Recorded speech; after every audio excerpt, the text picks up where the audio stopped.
তাই সুন্দর না সুন্দর তো মাঠের সবুজ ঘাস, ঘাসের বুকে এক ক্রিকেট খেলোয়াড় এক তামিম ইকবাল আছে, যে হেরে যাওয়া ম্যাচকে ভাঙা হাতে জিতানোর দেয় আত্মবিশ্বাস।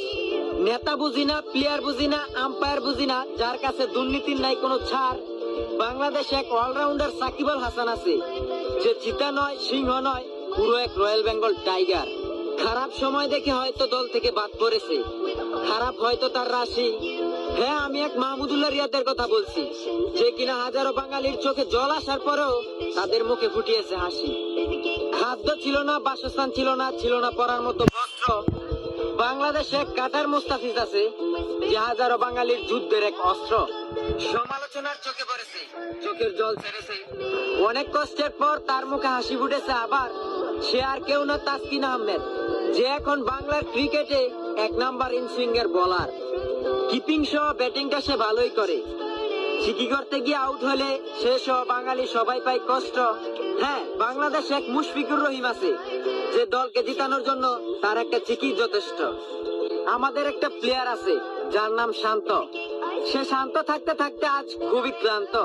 আর সে শান্ত থাকলেই পড়ে যায় দলের নিচে, আর যেই দিন শান্ত থেকে অশান্ত হয়ে যায় সেই দিন হেরে যাওয়া বাংলাদেশও যায় জিতে। ওপেনিং এ খারাপ ব্যাট করলেই দলের জন্য সর্বনাশ। হ্যাঁ, বাংলাদেশে এক ওপেনার ব্যাটার আছে যার নাম লিটন দাস, যেই দিন সে ওপেনিং এ আগুন ধরিয়ে দেয় সেই দিন বেড়ে যায় দলের এক আত্মবিশ্বাস। হ্যাঁ, এটাই লিটন দাস।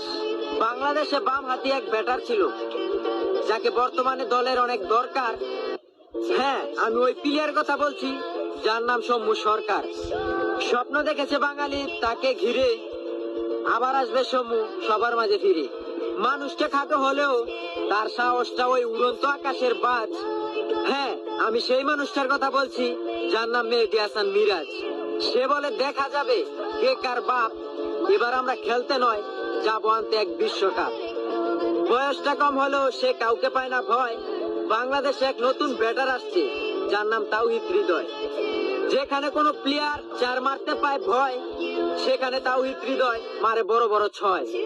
বাংলা